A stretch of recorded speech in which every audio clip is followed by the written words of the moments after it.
வாழ்க்கையில் நம்ம மனுஷனா பிறந்தா ஒரு 2 ஆசைப்படுவோம். அது என்னன்னு கேட்குறீங்களா? நல்லபடியாக ஒரு வீடு கட்டணும், நல்லபடியாக ஒரு கல்யாணம் பண்ணி ஒரு வாழ்க்கையை நல்லா அமைச்சுக்கணும். கல்யாணம் கூட பண்ணி வாடகை வீட்டில் நம்ம வாழ்க்கையை ஓட்டலாம். ஆனால் இன்றைய காலகட்டத்தில் நிறைய பேரோட ஆசை என்ன தெரியுங்களா? ஒரு சொந்தமாக ஒரு குடிசை வீடுனாச்சும் இருக்கணும்னு. ஆனால் ஒரு சிலருக்கு அது வாழ்க்கை ஃபுல்லாக நிறைவேறாமே போயிடும். ஆனால் ஒரு சிலருக்கு நிறைய வீடு இருக்கும், ஒரு சிலருக்கு வீடே இருக்காது. ஆண்டவன் ஏன் தான் இப்படி பாரபட்சம் பார்த்து படைச்சான்னு தெரியல. கல்யாணத்தை பண்ணிப்பாரு, வீட்டை கட்டிப்பாருன்னு சொல்லுவாங்க. கல்யாணம் கூட இந்த காலத்தில் ஈஸியாக பண்ணிடலாம். ஆனால் ஒரு வீட்டை கட்டுறது எவ்வளோ பெரிய கஷ்டம் தெரியுங்களா? நாங்களாம் இப்போ அதை தான் பட்டுட்டு இருக்கோம். தோட்டத்துக்கெல்லாம் காசு, இதுக்கு எடுத்தாலும் காசு.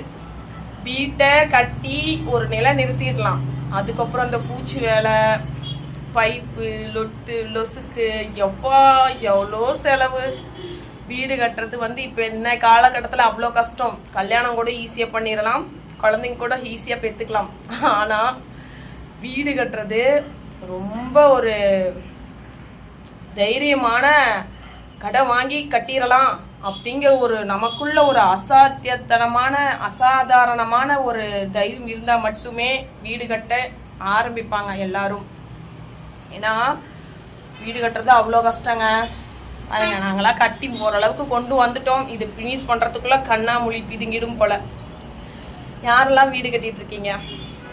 சேவிங் பண்ணிட்டு கட்டிகிட்டு இருக்கீங்களா, இல்லை கடன் வாங்கி கட்டிகிட்டு இருக்கீங்களா? அம்மால சொல்லுங்கள்.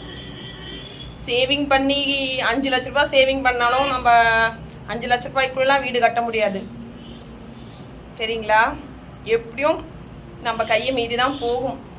கட்டி முடிச்சுட்டு அப்பான்னு அந்த வீட்டில் உக்காந்துட்டு நம்ம கடனை கட்டணும்னு ஓட்டிகிட்டே இருப்போம். எப்போ கடனை கட்ட முடிக்கிறோமோ அப்போ தான் அந்த வீடு சொந்த வீடாகும்.